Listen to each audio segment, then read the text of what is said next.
Hello students. तो बच्चों, आज जो लेक्चर है वो है 17th lecture. You can say it is a 17th lecture of NCERT probability. तो बेटे इसमें आज क्वेश्चन डिस्कस करने लगे हैं। एग्जांपल नंबर 12 है आपकी बुक का। कहते 3 कॉइन्स आर टॉस्ड साइमल्टेनियसली। बेटे जब भी हम 3 कॉइन्स को टॉस करते हैं तो सैंपल स्पेस हम कैसे लिखते हैं, मैंने आपको सिखाया हुआ है। वेरी फर्स्ट लेक्चर आप सुन सकते हो। आप ऐसे लिखना, 4 बार हेड और 4 बार टेल। बेटे टोटल कॉइन के 8 केसेस बनते हैं। 3 बार थ्रो करें। फर्स्ट कॉइन को थ्रो करने के 2 केसेस, सेकंड कॉइन को थ्रो करने के 2 केसेस, थर्ड कॉइन को थ्रो करने के 2 केसेस, टोटल 8 केसेस बनते हैं। और 8 केसेस आप इन्हें कैसे लिख सकते हो, 4 बार हेड 4 बार टेल, फिर 2 बार हेड 2 बार टेल, फिर 2 बार हेड 2 बार टेल, और फिर head tail head tail head tail head and tail. तो ये देखो टोटल 8 केसेस बन गए। तो जहाँ पे भी देखो यही लिखा गया है, H H H, H T T, T H T, N T. तो देखो बेटे ये पैटर्न बन जाता है हमारे पास। अब उसने बोला है ई जो है वो 3 हेड्स और 3 टेल्स। तो ई में क्या आएंगे हमारे पास एलिमेंट, 3 हेड्स हो या 3 टेल्स हो तो क्या आ जाएंगे, एच एंड टी। जो हमारा ई बनेगा वो क्या बनेगा, एच या टी। और जो एफ है, एफ में बोल रहा है एटलीस्ट 2 हेड्स। तो जो हमारा एफ है उसमें है एटलीस्ट 2 हेड्स, तो 2 हेड्स या उससे ज्यादा। तो एच आ जाएगा, एच टी आ जाएगा, एच आ जाएगा, या फिर टी एच आ जाएगा। तो हमें वो केस लेनी है जिसमें 2 हेड या 2 हेड से ज्यादा हो। उसके बाद बेटे जी भी उसने बोला है एट मोस्ट 2 हेड्स। तो बेटे एट मोस्ट 2 हेड्स का मतलब है ज्यादा से ज्यादा 2 हेड, 2 हेड या उससे कम। तो 3 हेड छोड़ के बाकी सारे आ जाएंगे। तो एच टी आ जाएगा, एच आ जाएगा, टी आ जाएगा, एच भी आ जाएगा, टी आ जाएगा, एच आ जाएगा, एंड टी भी आ जाएगा। तो ये टोटल 7 केसेस बन जाएंगे। अब उसने देखो क्वेश्चन में, अगर हम क्वेश्चन को बड़े ध्यान से देखें तो क्वेश्चन में उसने जो डिमांडेड है, उसने बोला है एक पेयर आपने ई एफ को चेक करना है, एक ई जी को चेक करना है, एक एफ जी को चेक करना है। तो जब भी हमें इंडिपेंडेंट चेक करना है तो सबसे पहले हमें इंटरसेक्शन भी चाहिए। तो जो ई इंटरसेक्शन एफ होगा, अगर हम वो देखें ई और एफ में जो कॉमन आएगा वो क्या आएगा, एच। एक उसने ई और जी बोला है तो ई और जी का भी इंटरसेक्शन निकालना पड़ेगा। ई और जी में जो कॉमन आएगा, ई और जी में, ई में जे एलिमेंट्स हैं और जी में हमारे पास जे एलिमेंट्स हैं, तो सिर्फ क्या कॉमन आएगा, टी। एक उसने एफ और जी भी बोला है तो एफ और जी में भी कॉमन देखना पड़ेगा। तो वो क्या क्या आएगा, H T, H N H. तो तीनों कॉमन आ जाएंगे। अब उसने बोला है कि आप इन पेयर्स को टर्न बाय टर्न चेक करो कि वो इंडिपेंडेंट है कि डिपेंडेंट है। और इंडिपेंडेंट और डिपेंडेंट की कंडीशन हमारी क्या चल रही है, अगर इंडिपेंडेंट है तो इंटरसेक्शन की प्रोबेबिलिटी और उनके मल्टीपल की प्रोबेबिलिटी का आंसर सेम आना चाहिए। तो ये देखो मैंने आगे इसी चीज को सोल्व किया हुआ है। ये मैंने सैम्पल स्पेस अभी आपको लिखना सिखाया, ई लिखना सिखाया, एफ जी, फिर हमारे पास कॉमन आए E intersection F, E intersection G, F intersection G. अब देखो ई की प्रॉपर्टी, ई में 2 एलिमेंट्स आए हैं तो 2/8। सभी की प्रॉपर्टीज निकाल ली, ई की, एफ की, जी की, इंटरसेक्शंस की। टर्न बाय टर्न मैंने सभी की इंटरसेक्शन प्रॉपर्टीज जो है वो निकाल ली।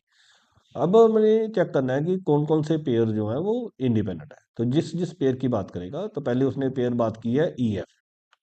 अब हमने ई और एफ वाले पकड़ने हैं, ई और एफ को मल्टीप्लाई करना है, और उनकी जो प्रॉपर्टी है वो इंटरसेक्शन की इक्वल आ रही है। तो अगर इक्वल आ रही है तो it means we these are independent. तो E and F are independent. Similarly उसने ई और जी बोला है तो ई इंटू जी की प्रॉपर्टी को मल्टीप्लाई किया, और उनका आंसर आ रहा है 7/32, और वो ई इंटरसेक्शन जी के इक्वल नहीं आ रहा है। तो अगर इक्वल नहीं आ रहा है तो means not independent, not independent means dependent. और सिमिलरली उसने एफ जी भी बोला है, तो एफ जी में भी चेक किया, वो भी इक्वल नहीं आया, तो वो भी क्या हो गया, डिपेंडेंट। तो इंडिपेंडेंट की कंडीशन यही है कि अगर मल्टीप्लाई करके इंटरसेक्शन के इक्वल आ जाए तो इंडिपेंडेंट लिखना है, अगर इक्वल ना आए तो डिपेंडेंट लिखना है। तो this was about very first question of this lecture. Next जो क्वेश्चन है हमारे पास,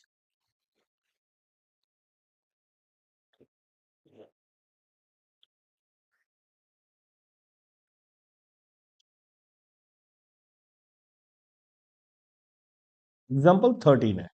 कहता है E and F are independent, then show that E and F dash are also independent. तो ई एंड एफ हमें इंडिपेंडेंट दे रखा है और कहता है चेक करो E and F dash independent है कि नहीं है। तो अगर हम इसको आगे सोल्यूशन में देखें,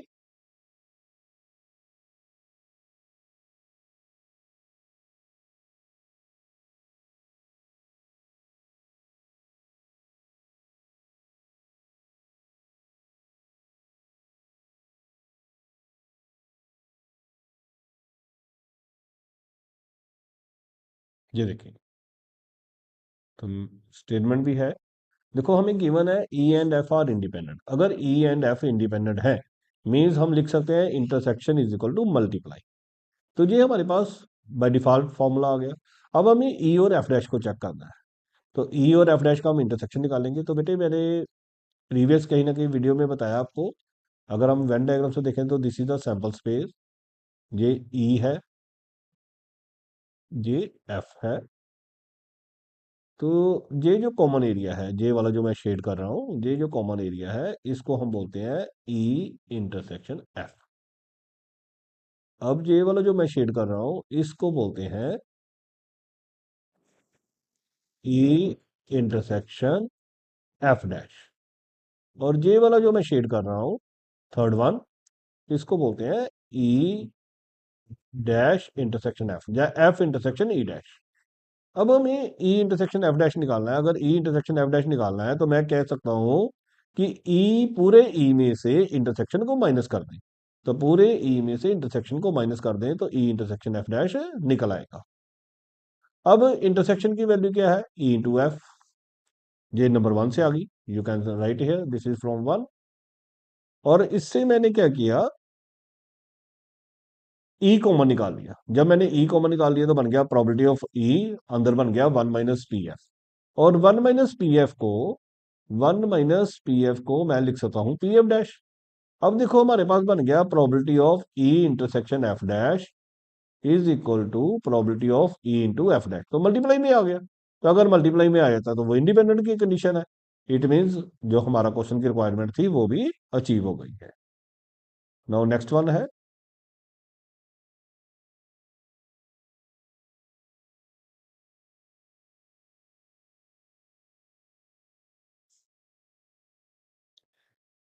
तो ये थर्ड क्वेश्चन है बेटे 13.2 का। 13.2 का थर्ड क्वेश्चन है। एक्सरसाइज आपकी जो 13.2 है उसका थर्ड क्वेश्चन कहता है box of oranges is inspected bye examining three oranges without placement. तो देखो ये बेटे विदाउट प्लेसमेंट है। जब विदाउट प्लेसमेंट आता है तो हमने प्रीवियस वीडियोस में पढ़ा, we use the concept of theorem multiplication of probability. तो कहता है three oranges are good, the box is approve for sale, otherwise it is rejected. कहता हमने तीन ऑरेंजेस चेक करने हैं, अगर तीनों ऑरेंजेस गुड निकलेंगे तब हम बॉक्स को अप्रूव करेंगे, अदरवाइज उसको रिजेक्ट करेंगे। कहता है बॉक्स कंटेन्स 15 ऑरेंजेस, तो नंबर ऑफ ऑरेंजेस कितने हैं, 15।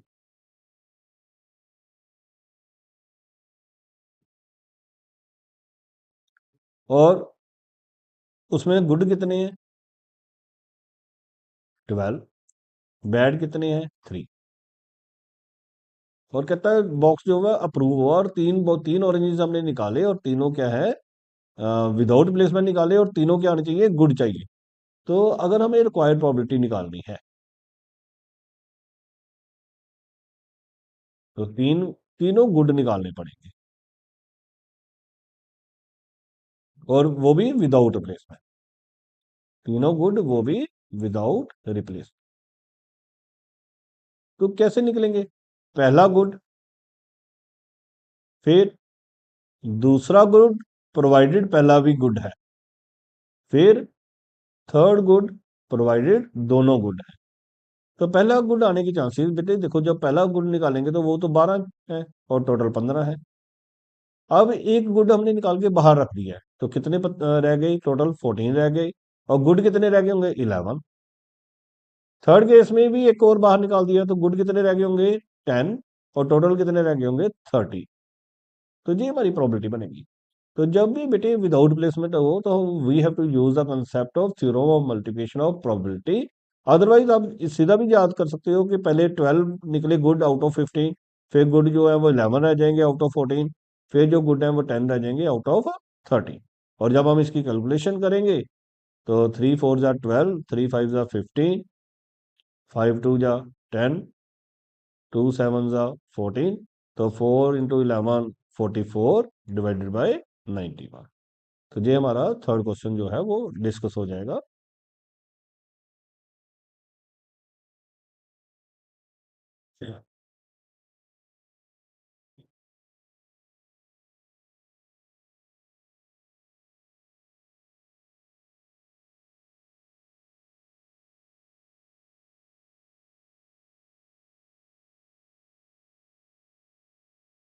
ये देखो मैंने सीधा ही लिख दिया हुआ है। अगर आपको प्रेजेंटेशन डिफिकल्ट लगे तो आप सीधा भी सोच के कर सकते हो। पहला 12 आउट ऑफ 12, 12 आउट ऑफ 15, फिर 11 आउट ऑफ 14, फिर 10 out of 13, because we have to select 3 oranges और वो भी गुड ऑरेंजेस निकालते हैं।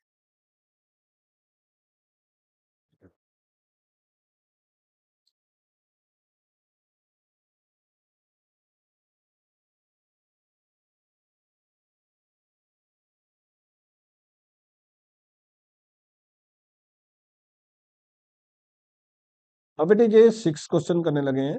तो 6 क्वेश्चन की वर्डिंग है, कहता है ई एंड एफ और इंटरसेक्शन दे रखी है, चेक करो इंडिपेंडेंट है कि नहीं है। तो हम इसमें इंडिपेंडेंट में सीधा मल्टीप्लाई करेंगे। तो हमने प्रॉपर्टी ऑफ ई और प्रॉपर्टी ऑफ एफ को मल्टीप्लाई करेंगे। तो प्रॉपर्टी ऑफ ई हमारे पास 3/5 है, प्रॉपर्टी ऑफ एफ हमारे पास 3/10 है, और इसकी कैलकुलेशन करके आ रहा है 9/50। और इंटरसेक्शन तो हमें 1/5 दे रखी है, तो वो इंटरसेक्शन के इक्वल नहीं आ रहा। It means these are not independent. Not independent लिख के या हम लिख सकते हैं दीज आर डिपेंडेंट। तो इस क्वेश्चन जी छोटा सा ही क्वेश्चन था, तो we have to just check for independent और डिपेंडेंट। और ये हमारा अभी क्या आ गया, नॉट इंडिपेंडेंट आ गया। ये भी बेटे 6 क्वेश्चन जो है वो 13.2 एक्सरसाइज का ही है।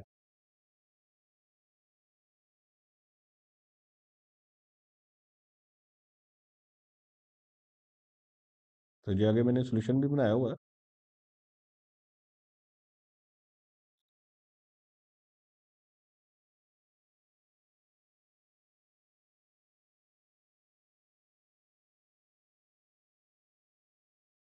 नेक्स्ट बेटे जो क्वेश्चन डिस्कस करने लगे हैं, डेट इज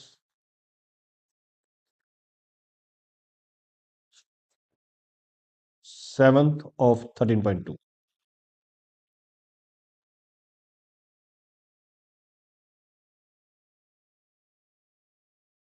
तो जी अब देखो उसने क्वेश्चन में 7th क्वेश्चन में बेटे बोला है,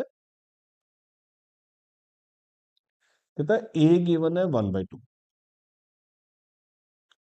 और बी गिवन है पी, और ए यूनिट बी गिवन है 3/5। कहता फाइंड वैल्यू ऑफ पी। पहले पार्ट में कहता है mutual exclusive A and B are mutual exclusive. अगर बेटे A and B mutual exclusive है तो म्यूचुअल एक्सक्लूसिव की कंडीशन होती है इंटरसेक्शन इज जीरो। मतलब there is nothing common in A and B, तो प्रॉपर्टी विल बी जीरो। और पी ए यूनिट बी का जो फॉर्मूला होता है वो हम क्या लगाते हैं, ए प्लस बी माइनस इंटरसेक्शन।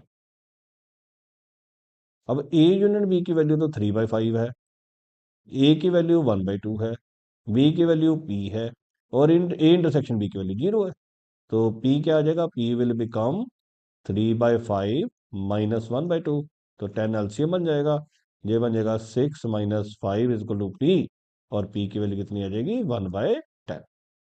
तो this was about very first part. अब सेकंड पार्ट है, तो सेकंड पार्ट में ही इज डिमांडिंग इंडिपेंडेंट। तो अगर ए एंड बी इंडिपेंडेंट है, अगर A and B are independent,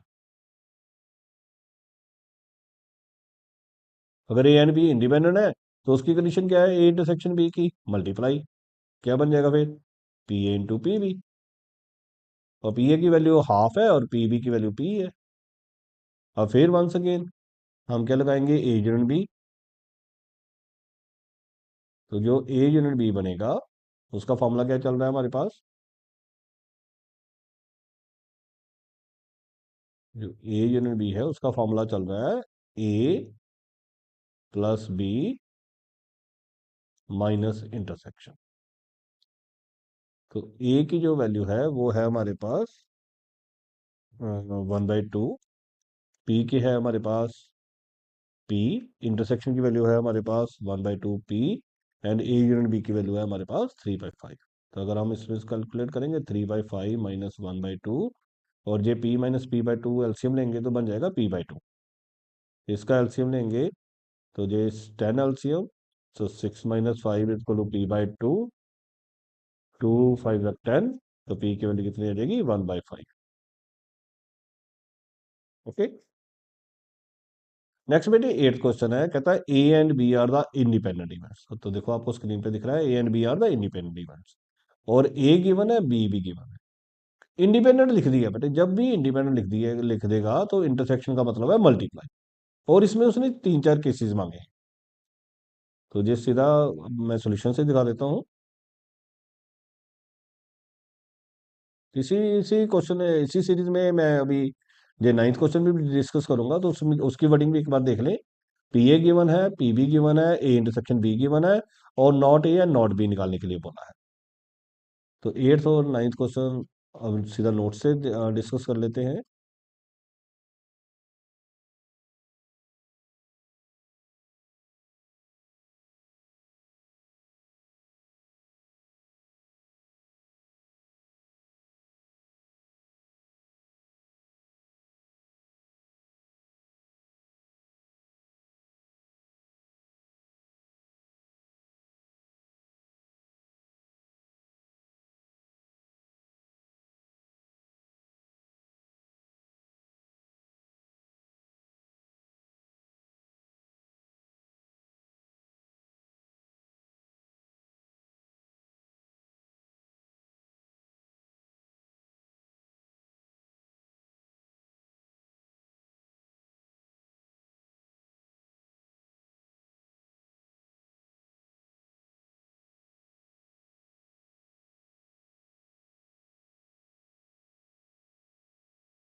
ये देखिए, ये एट क्वेश्चन है हमारे पास, हमें ए और बी गिवन है, और ये भी गिवन है कि A and B are independent.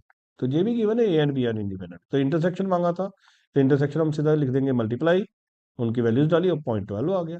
अब उसने ए यूनिट बी भी मांगा हुआ है। ए यूनिट बी का फॉर्मूला क्या चल रहा है, ए प्लस बी माइनस इंटरसेक्शन, ए की वैल्यू भी है, बी की वैल्यू भी है, इंटरसेक्शन की वैल्यू भी है, और सोल्व करके हमारे पास आंसर आ गया। अब उसने ए ओवर बी भी मांगा है, तो ए ओवर बी का क्या फॉर्मूला चल रहा है, A intersection B divide by P B. तो उससे हमारा ए ओवर बी भी आ जाएगा, फिर बी ओवर ए भी डिवाइडेड है, बी ओवर ए भी आ जाएगा। सीधा सीधा हमने फॉर्मूलाज लगाए एंड सब्सटीट्यूटेड द वैल्यूज। तो आगे बेटे नाइन्थ क्वेश्चन डिस्कस करने लगा हूँ। हम्म। अब हमें ए गिवन है, बी गिवन है, ए इंटरसेक्शन बी गिवन है, और not A and not be मांगा है बेटे। देखो बेटे, not A and not be जब हमें गिवन है और इंडिपेंडेंट नहीं दिया है, अगर इंडिपेंडेंट दिया होता, अगर हमें इंडिपेंडेंट दिया होता तो हम सीधा मल्टीप्लाई कर सकते हैं, लेकिन अब इंडिपेंडेंट नहीं गिवन है इसलिए हम मल्टीप्लाई नहीं करेंगे। तो नाइन्थ स्टेटमेंट में हमें इंडिपेंडेंट वर्ड नहीं लिखा है, तो हमें इसको फिर सॉल्व करने के लिए डी मॉर्गन लॉ लगाना पड़ेगा बेटे। ए नॉट ए डैश हो गया, इंटरसेक्शन बी डैश हो गया, जब दोनों के ऊपर डैश हो तो we use De Morgan law. वो कैसे लगाते हैं, change the in between symbol वो यूनियन कर देंगे और होल डैश कर देंगे, या होल बार कर सकते हैं या डैश कर सकते हैं। और इसको लिखने का तरीका क्या है, 1 - a यूनिट बी। और ए यूनिट बी, अब हमारे पास फिर ए यूनिट बी भी नहीं है, तो ए यूनिट बी का फॉर्मूला हमारे पास होता है, क्या होता है, ए प्लस बी माइनस इंटरसेक्शन। और सारी वैल्यूज हमें गिवन है, ए भी गिवन है, बी भी गिवन है, इंटरसेक्शन भी गिवन है, और वो हम सब्स्टिट्यूट करके कैलकुलेशंस कर सकते हैं। और हमारे पास आंसर 3/8 आ गया। एक और क्वेश्चन डिस्कस करते हैं।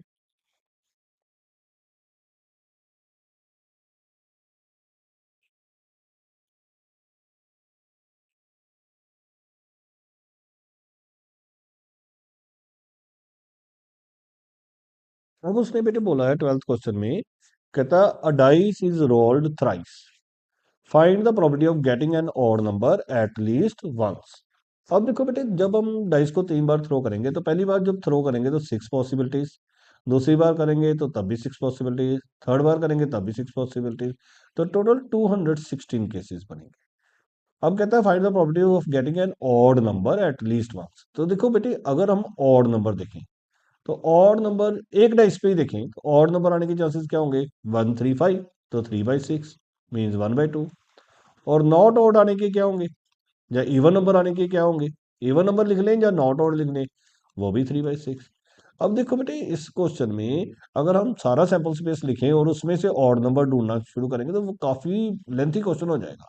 और ये हमारे पास एक टेक्निक है, जब भी कभी एटलीस्ट वंस मांगे, कभी भी प्रोबेबिलिटी एटलीस्ट वंस मांगे,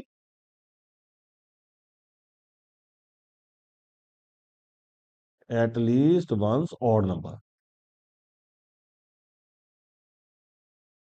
तो हम उसको ऐसे लिख सकते हैं 1 - प्रोबेबिलिटी नन ऑड नंबर। हम वो वाले सारे केसेस निकाल लेंगे जिसमें ऑड नंबर आए ही ना।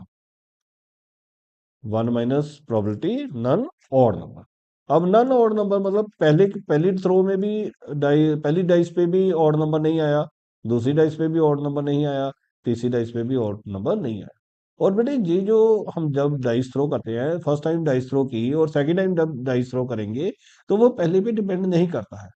जब डिपेंडिंग ना करता हो तो हम उसको इंडिपेंडेंट केसेस कहते हैं, और इंडिपेंडेंट में हम क्या पढ़ रहे हैं, हम उनको मल्टीप्लाई करके लिख सकते हैं। तो फर्स्ट नॉट ऑड मतलब इवन, सेकंड नॉट ऑड मतलब इवन, थर्ड नॉट ऑड मतलब इवन। और इवन की प्रॉपर्टी अभी हमने ऊपर लिखी है, कितनी है, 1/2। तो 1/2, 1/2, 1/2 कितना बन जाएगा, 1 - 1/8 कितना आ जाएगा हमारे पास।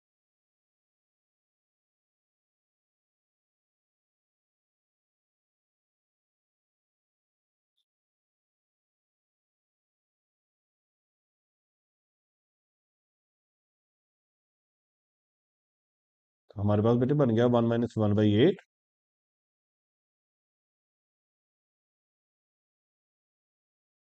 1 - 1/8, तो ओवरऑल आंसर विल बी 7/8। तो बेटे आज के लिए फिर इतना ही। Thank you ji.